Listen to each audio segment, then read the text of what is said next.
अभी आवाज आ रही है? ठीक, आवाज आ रही है आप लोगों को? ओके। यह परम मांगलिक ग्रंथ श्री छैडाला जी है, इसके रचयिता पंडित दौलतराम जी है। छह ढाला में, कुल 6 ढालों में दौलतराम जी ने मोक्ष मार्ग का वर्णन करा है। किस प्रकार से जीव अपनी आत्मा को भूल करके संसार में भटकता है और फिर कैसे अपनी आत्मा का ज्ञान करके सम्यक दर्शन ज्ञान चारित्र पूर्वक मोक्ष मार्ग में आगे बढ़ता है और अनंत सुख को प्राप्त करता है। इसी श्रृंखला में 5वें ढाल में हम 12 भावनाओं का स्वरूप समझ रहे हैं, जिसमें से हमने कल जो 7वीं आश्रव भावना है उसका स्वरूप समझना प्रारंभ किया था। चलिए एक बार अपन छंद पढ़ते हैं। छंद नंबर 9। जो योगन की चपलाई, ताते है आश्रव भाई। आश्रव दुख कार घनेरे, बुद्धिवंत तिन्हें निर्वेरे।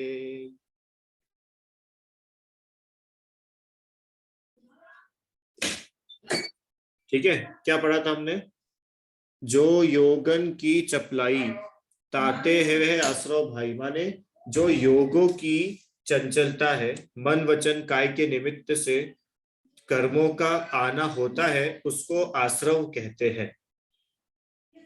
और आश्रव कैसे है कि महा अत्यंत दुखकार है, इसलिए बुद्धिवंत माने बुद्धिमान जीव उसे निर्वेरे, उसे दूर करे। जो बुद्धिमान हो वो आश्रव को हेय जान करके उसे दूर करो।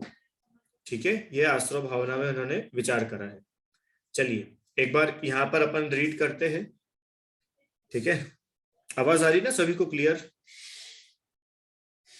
ठीक है, बढ़िया। चलो विकारी शुभ अशुभ भाव रूप। देखो सबसे पहले क्या लिखा है यहाँ पे? विकारी। ये विकारी मतलब पता है? विकारी मतलब क्या होता है? विकारी, विकार। विकार शब्द सुना है आप लोगों ने कभी? विकार, विकार मतलब क्या होता है? कौन बताएगा? विकार माने क्या? बच्चों को नहीं पता विकार मतलब? अरहम पता है तुम्हें? बोलो विकार मतलब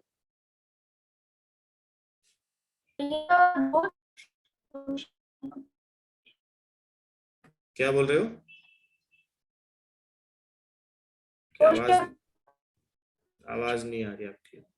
ध्रुव बोलो विकार मतलब?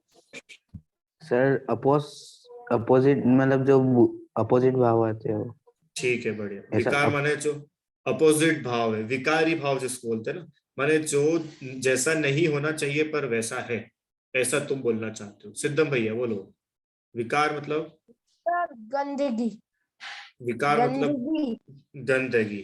ठीक है जी, पीयूष जी बताइए। विशेष आकार। विकार माने विशेष आकार। ठीक है, इसका और सामान्य से विपरीत। ठीक है, सामान्य से बढ़िया, अच्छा बताया कि सामान्य से विपरीत जो है वो विकार है। मतलब जो इन जनरल नहीं है, जनरल से हट करके कुछ है ना, वो कहलाता है विकार। जनरल मतलब यहाँ पर जनरल माने स्वभाव, जो कुछ स्वभाव नहीं है वो क्या है? वो विभाव है। विभाव शब्द सुना है ना हम लोगों ने पहले, विभाव। जैसे विकार, विकार मतलब उसको बीमारी भी बोल सकते हैं, या जो स्वभाव के विरुद्ध है वह विकार है। जो जीव को, या जो जीव जिनकी वजह से संसार में है, वो सब भाव विकारी भाव है।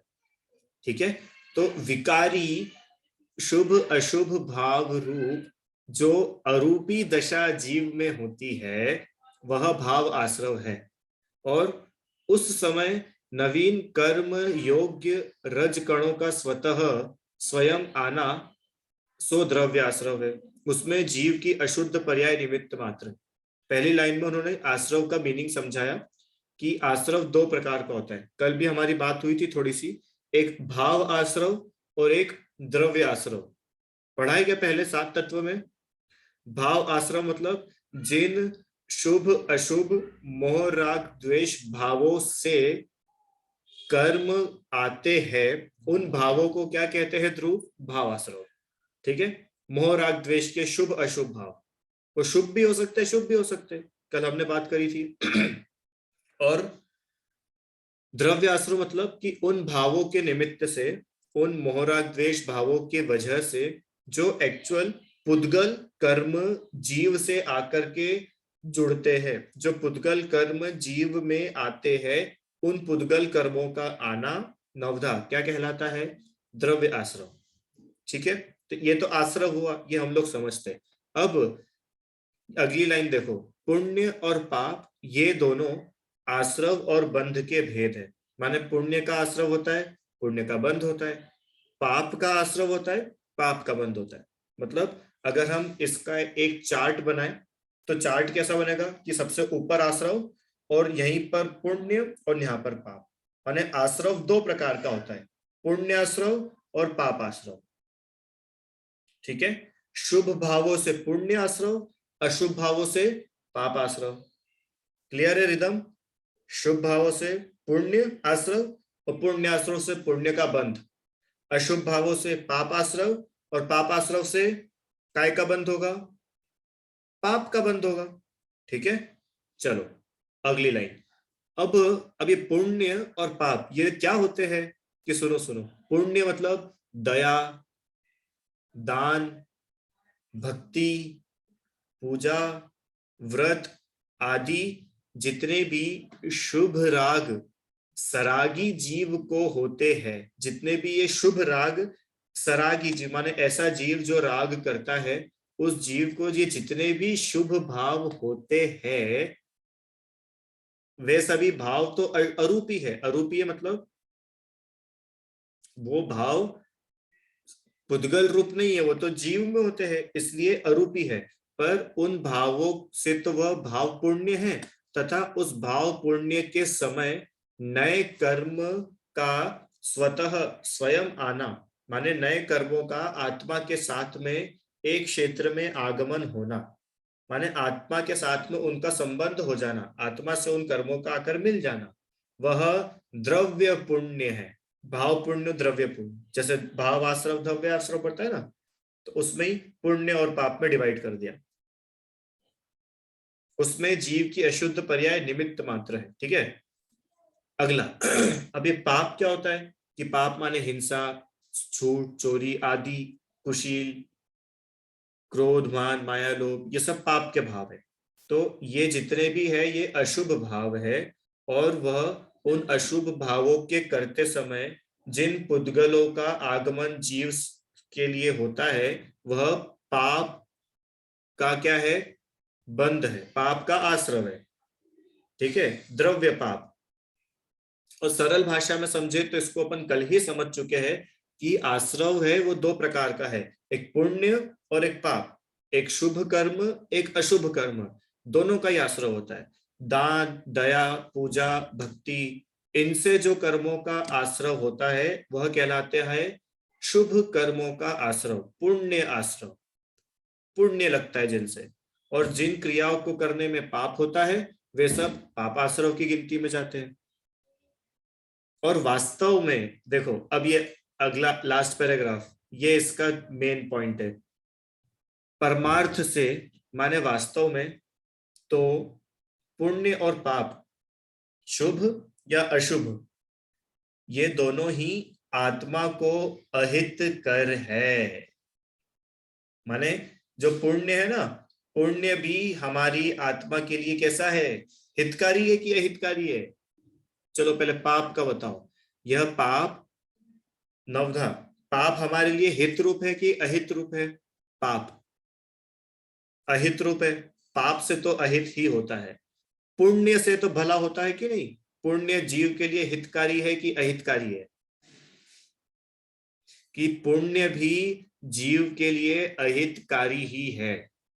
क्यों अहितकारी है? पुण्य से तो अच्छा सब कुछ मिलता है।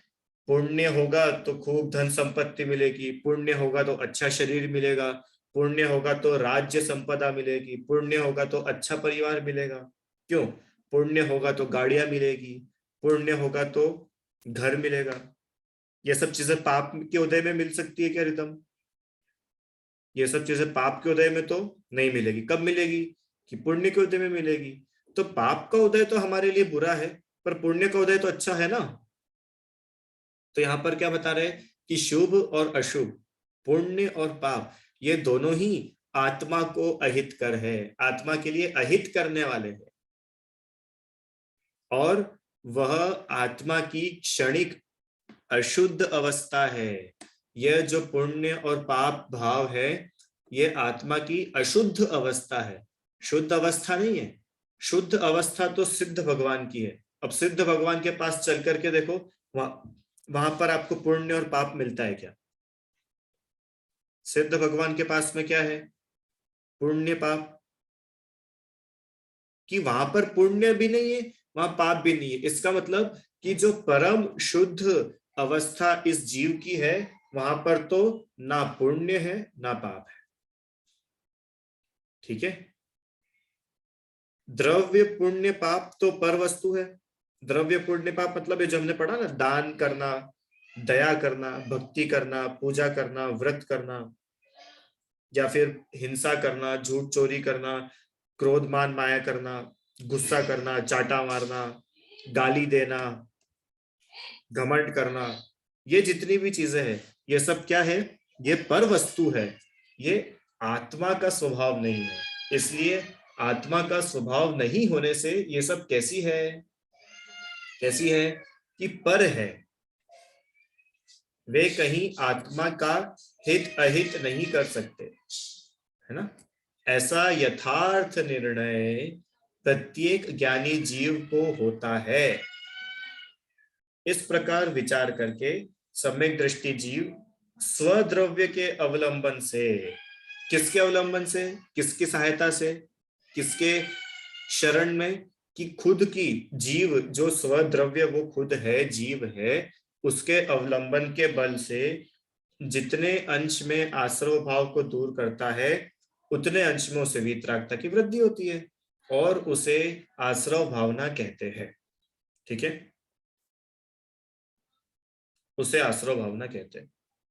अब आप लोगों को थोड़ा सा इसमें कुछ शब्द नए लगे होंगे, बहुत सारे शब्द जो पहली बार पढ़े होंगे, पर उसको सरलता से अपन समझे तो मात्र उसका भाव इतना है कि जितने भी पुण्य के भाव है या जितने भी पाप के भाव है, ये दोनों ही जीव के लिए अहित रूप है, जीव का अहित ही करते हैं।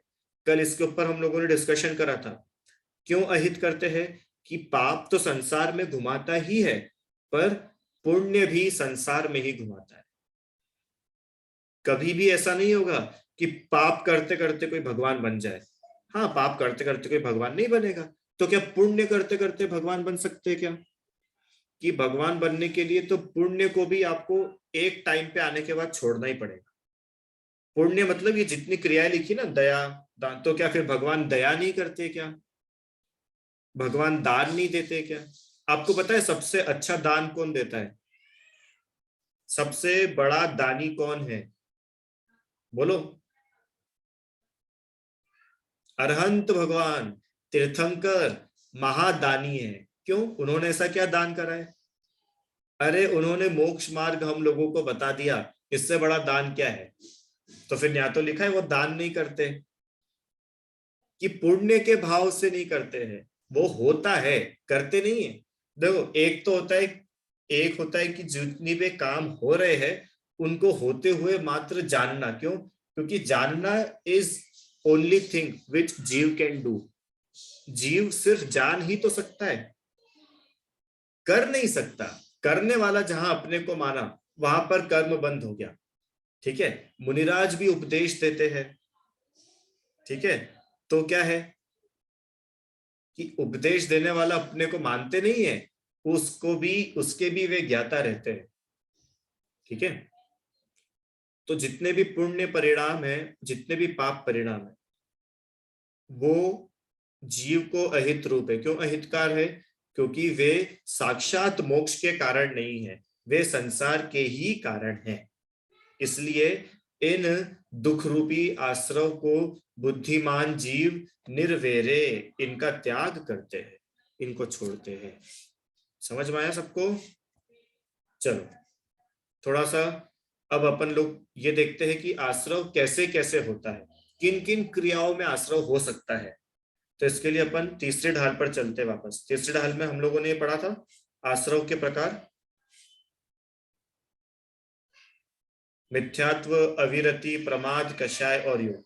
आप लोग सब पहले पढ़ चुके हो, इसलिए आपको समझने में ज्यादा कठिनाई नहीं होगी, ऐसा मैं मानता हूं। आश्रव के 5 भेद होते हैं, है ना?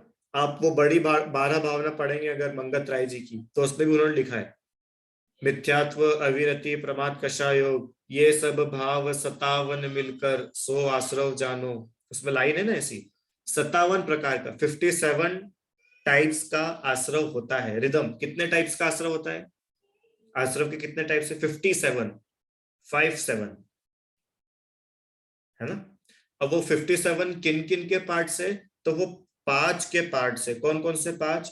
मिथ्यात्व, अविरति, प्रमाद, कषाय, योग।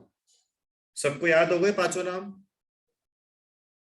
मिथ्यात्व, अविरति, प्रमाद, कषाय और योग। माने ये 5 जो है इनके निमित्त से आश्रव होता है, ये आश्रव के कारण है।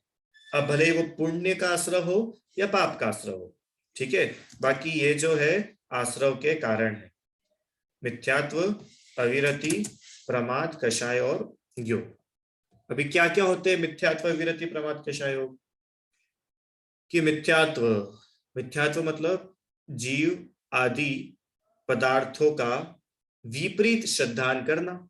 जीव आदि जो पदार्थ है उनका विपरीत श्रद्धान करना, अतत्व श्रद्धान, वह मिथ्यात्व कहलाता है।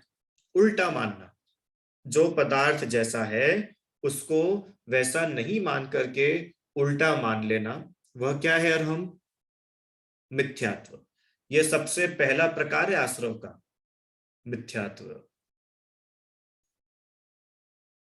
देखो एक और गजब की बात बताऊं, हम लोगों ने अभी जो कल पढ़ा था आश्रव, उसमें क्या पढ़ा था कि आश्रव कैसे होता है? जो योगन की चपलाई, योग लिखा था ना उसमें, योगों के निमित्त से मन वचन काय जो योग है इनके निमित्त से कर्मों का आश्रव होता है।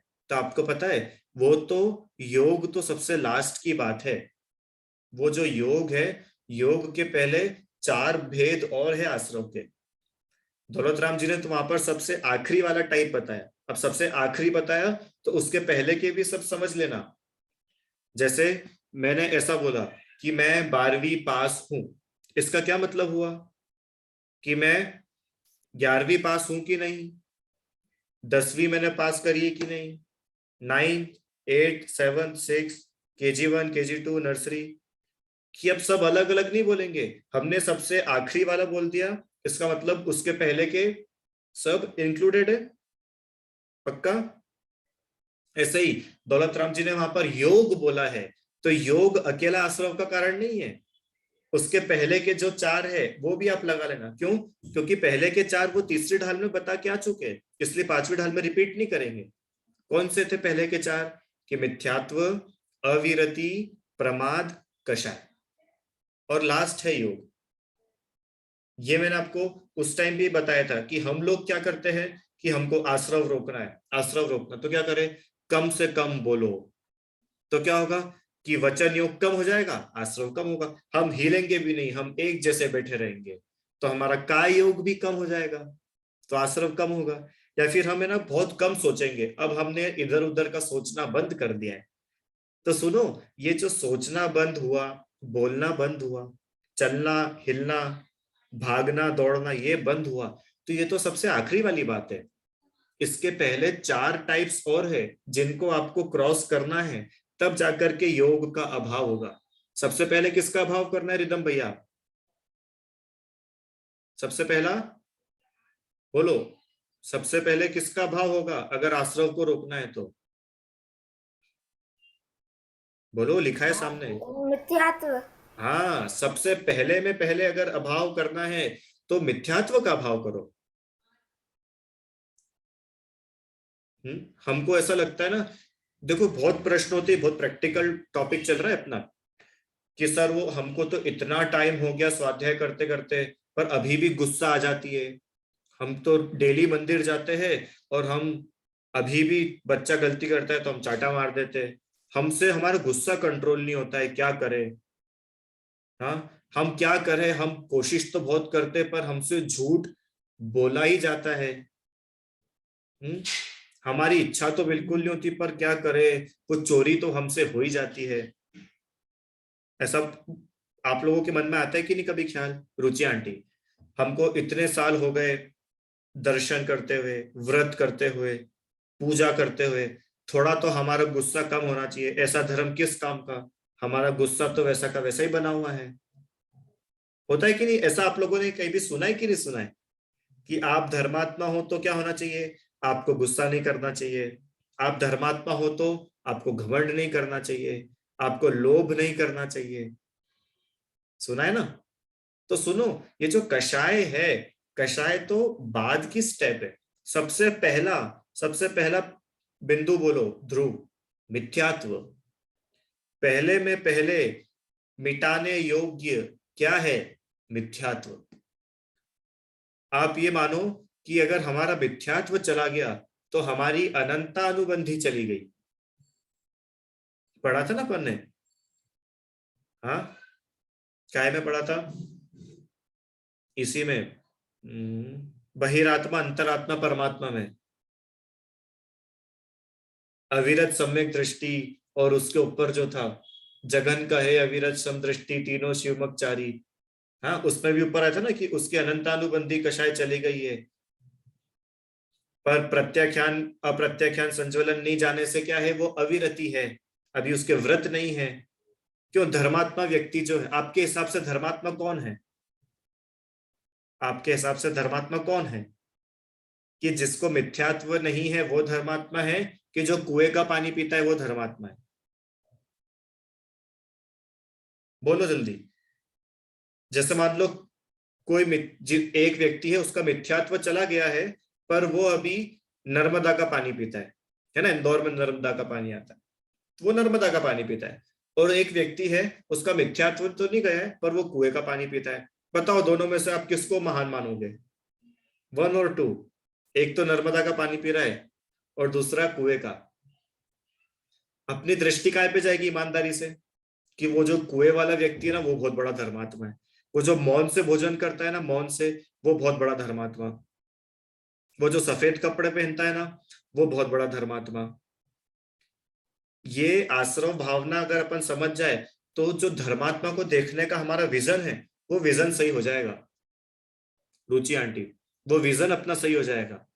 अपन, जैसे मान लो मैं मुंबई आऊं, ठीक है, और बढ़िया सफेद कुर्ते पजामे में रहूं, धोती में रहूं, है ना, मैं धोती पहनूं, कुर्ता पहनूं, है, और दाढ़ी हटा लूं और बाल हटा लूं, और बिल्कुल नजरें झुका करके रहूं। जितना बोलोगे सिर्फ उतना ही बोलूंगा, बाकी बोलूंगा भी नहीं। जो आप मुझे खाने के लिए दे दोगे वो मैं खा लूंगा, खुद से मांगूंगा भी नहीं। तो मेरी छवि कैसी बन जाएगी? अरे ये तो बहुत बड़े कोई तपस्वी हमारे बीच में आए हैं, ये बहुत महान है। जबकि मेरे अंदर का मिथ्यात्व गया कि नहीं गया, उसकी तो कोई खबर ही नहीं है, उसका कोई पता ही नहीं है। तो ये बता रहे कि आश्रव तो तुम्हारा बंद हुआ ही नहीं है। अब समझ में आया? मात्र कपड़ों का कलर चेंज करने से आश्रव रुक जाएगा ऐसा नहीं है। मात्र बिस्लेरी का पानी छोड़कर, मैं यूं नहीं बोल रहा हूं कि आप बाजार में जाके बिस्लेरी का पानी पियो, पर बिस्लेरी का पानी छोड़कर कुएं का पानी पीने लग जाना, बाजार के नमक को छोड़कर घर का सेंधा नमक खा लेना, वो धर्म की निशानी नहीं है। मैं ये सिखा रहा हूं। क्यों? क्योंकि मिथ्यात्व का नाश हुआ कि नहीं हुआ, पहले वो तो बताओ। और अगर मिथ्यात्व का नाश नहीं हुआ, मतलब तुम्हारा आश्रव बंद बिल्कुल चालू है, भरपूर आश्रव बंद हो रहा है, भरपूर। भरपूर मतलब पता है नवदा? भरपूर मतलब कोई सीमा नहीं है, अनंतानुबंधी आश्रव चल रहा है, अगर मिथ्यात्व का त्याग नहीं हुआ है तो। इसलिए सबसे पहले में पहले त्याग करने योग्य अरम भैया क्या है?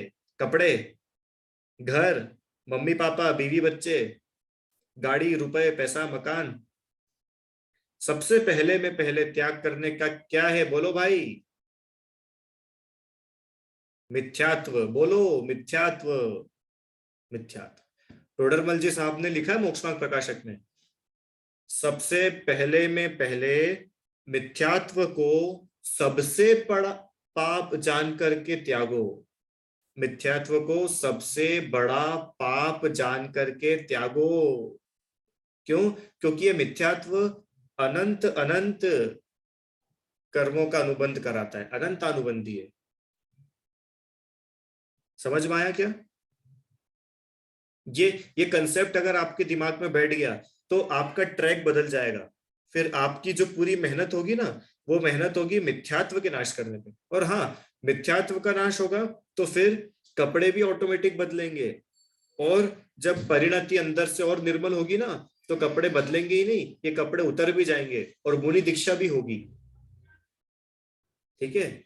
खाली बाहर से कपड़े उतार देने का नाम मुनि दीक्षा नहीं है, अंदर से कषायों का अभाव होने का नाम मुनि दीक्षा है, वो वैराग्य का नाम मुनि दीक्षा है।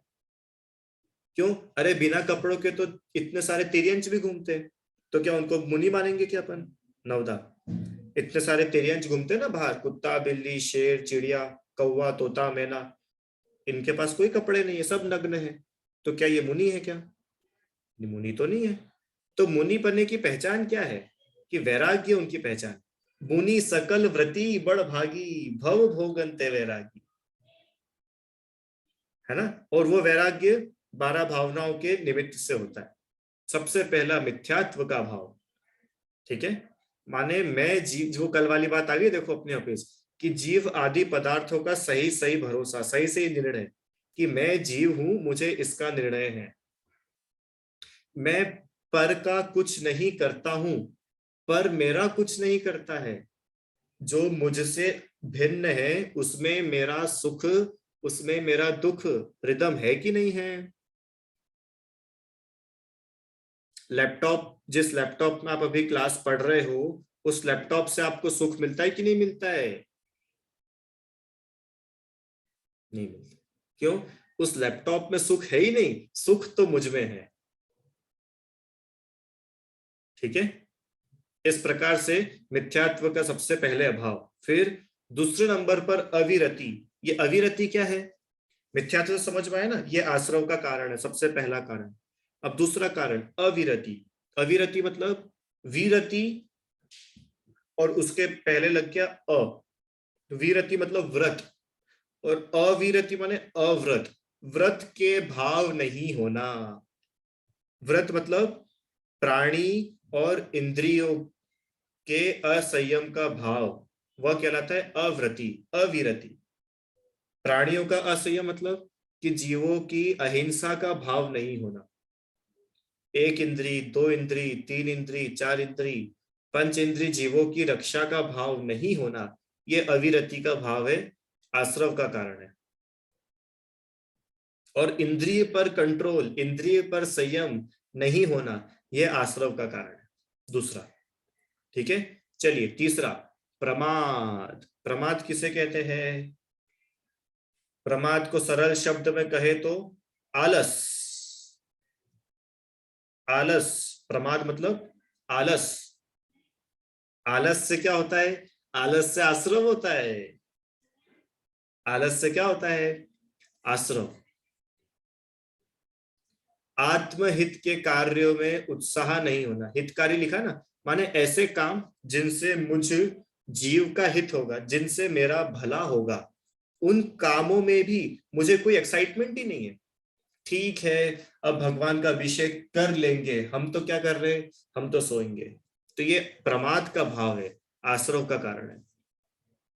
अब ठीक है, कौन जिनवाणी संभाले, अब देख लेंगे वो लोग, हम तो जिनवाणी पे कवर नहीं चढ़ाएंगे। अरे ये प्रमाद है, आश्रव का कारण है। मैंने एक बार पहले लिया था शायद क्लास में, कि हम दूसरी क्लास में पढ़ाया होगा, तीर्थ रक्षा। अभी बीच में बहुत ये बात उठी थी ना, समय शिखर की रक्षा करो, समय शिखर की रक्षा करो, पढ़ा होगा आप लोगों ने, व्हाट्सएप फेसबुक पर देखा होगा। पर्वत की रक्षा करो, तीर्थ क्षेत्रों की रक्षा करो। तो हमने तीर्थ क्षेत्रों की रक्षा का कोई संकल्प लिया क्या? कि तीर्थ क्षेत्र तो चलो आप साल भर में एक आध बार जाते होंगे, पर आप डेली जिस मंदिर में जाते हो उस मंदिर की रक्षा करने का आपने संकल्प लिया क्या? नवदा, जिस मंदिर में आप रोज भगवान के दर्शन पूजन करते हो उस मंदिर की हम रक्षा करेंगे, ऐसा आप लोगों का संकल्प है क्या? सब लोगों का कि कैसे रक्षा करेंगे? बॉडीगार्ड लगा देंगे मंदिर में, सिक्योरिटी गार्ड लगा देंगे और कैमरा लगा देंगे, और क्या रक्षा करें? कि नहीं नहीं नहीं नहीं, ऐसे रक्षा दूसरों के भरोसे रक्षा नहीं होती है। तुमने क्या करा? हाँ, जिनवाणी की रक्षा करेंगे, मंदिर की जितने सामान है उनकी रक्षा करेंगे, अरे मंदिर की चटाई की रक्षा करेंगे। हम वहां तक क्यों नहीं सोचते हैं? अगर हम मंदिर गए हैं और कोई चटाई ऐसी रखी है वहां पर कोई नहीं बैठा है, या जो बैठा था वो वापस जगह पे नहीं रख के गया, भूल गया, तो हमारा कर्तव्य है ध्रुव, क्या कर्तव्य है? कि उस चटाई को उठा करके जगह पर रखेंगे। कोई अगर पूजा करते करते चला गया, उसकी पूजा की थाली वही टेबल पे रखी है, तो हम उसकी थाली को साइड में रख देंगे। इतना तो कर सकते हैं ना हम। ये मंदिर की सेवा है, ये मंदिर की रक्षा है। इसको ये मत समझो कि ये तो पुजारी या माली का काम है, हाँ, ये आपका काम है, हम सबका काम है। मंदिर की चटाई का, मंदिर के बल्ब का, अगर मंदिर में बल्ब लाइट खराब हो गई है, अरे मंदिर की घड़ी में अगर सेल खत्म हो गया है, तो रिदम आप एक सेल ला करके मंदिर में घड़ी में लगा देना। किसी का इंतजार मत करना कि कोई बड़ा आके करेगा, ट्रस्टी आके करेंगे। सुनो, वो करेंगे तो उनको पुण्य मिलेगा, हम करेंगे तो हमको पुण्य मिलेगा। कि सर अभी तो आपने मना करा तो पुण्य नहीं करना चाहिए, क्यों? पुण्य तो हमारे लिए अहित रूप है, कि बिल्कुल अहित रूप है। पर उस केस में अहित रूप है जब तुम पाप कर रहे हो, तब तो अहित नहीं। उस केस में अहित रूप है जब हम शुद्ध भावों की तरफ नहीं हो, जिस समय हम अपनी आत्मलीनता में है, अपनी आत्मा में लीन है, उस समय तो शुभ भाव भी है। पर तुम आत्मलीनता के तो कोई ठिकाने है नहीं, आत्मा क्या होती है उसके तो कोई अते पते है ही नहीं, और हम पुण्य को भी छोड़ के पाप में डूबे हैं, तो भैया बचना इम्पॉसिबल है। अब ये मैं डराने के लिए नहीं बोल रहा हूं आपको, ये मैं आपको वास्तविकता बता रहा हूं। ऐसा नहीं कि मैंने आपको बहुत डरा दिया, नरक नरक नरक, नहीं।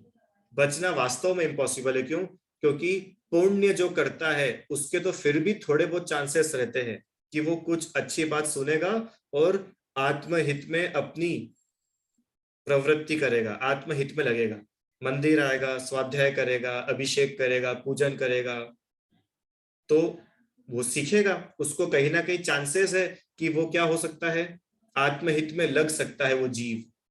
पर जो पाप में ही लगा हुआ है सुबह से लेकर रात तक, उसके तो कोई चांसेस ही नहीं है। ठीक है, सारे बच्चे और बड़े भी संकल्प होना चाहिए हम सबका कि जिस मंदिर में हम रोज दर्शन पूजन अभिषेक स्वाध्याय करने जाते हैं, उस मंदिर की रक्षा करना किसका कर्तव्य है? अरहम, मम्मी पापा का, दादा दादी का? अरे हमारा। मंदिर की रक्षा मतलब हर मायने में रक्षा।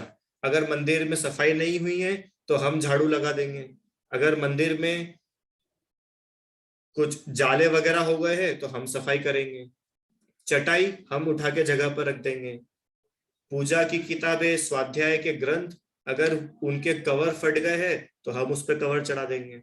ये सेवा है मंदिर की। ठीक है तीर्थ भाई, समझ में आया? ये सेवा मंदिर की हम लोगों को करना आना चाहिए। रिदम, सब अपने अपने मंदिरों में करो। हर रविवार को जाओ, संडे को आप लोग की छुट्टी रहती है ना, जाओ, आधे घंटे हम यही करेंगे। क्या करेंगे आधे घंटे? हम मंदिर की सफाई करेंगे। मजा आएगा आप लोगों को। जब आपको वो मंदिर अपना लगेगा ना, तो आप उसकी सफाई में आनंद मानोगे, और जब वो मंदिर आपको अपना लगेगा ही नहीं, तो आप उसकी रक्षा नहीं कर पाओगे। आप लोगों के घर में सफाई करने वाली कोई बाई आती है क्या? आती है, ठीक है। तो अच्छा बताओ, जिस दिन अगर वो आंटी सफाई करने वाली नहीं आई, उस दिन घर की सफाई होती है कि नहीं होती है? पूछो मम्मी से। जैसे आज तो बाई नहीं आई तो आज हमने सफाई नहीं करी, अब कल भी बाई नहीं आएगी, कल भी सफाई नहीं होगी। जैसे 1 महीने तक बाई नहीं आएगी तो 1 महीने तक घर की सफाई होगी कि नहीं? अरे सर 1 महीना क्या, हर रोज घर की सफाई होगी। क्यों? क्योंकि वो घर हमारा अपना है और हम हमारे घर को गंदा थोड़ी रखेंगे। ऐसे ही अगर मंदिर में सफाई नहीं हुई है तो हम किसका इंतजार करेंगे? कि कोई आएगा सफाई करने वाला? किसी को बुलाया है बाहर से कि नहीं नहीं, एक दिन आप ही सफाई वाले बन जाओ, करो सफाई। सफाई करने से कोई छोटा नहीं हो जाएगा। ये मंदिर की रक्षा, मंदिर की रक्षा करोगे। तीर्थ आयत जो अपन ने 6 आयतन पढ़े थे ना, अनायतन, उसका विपरीत आयतन।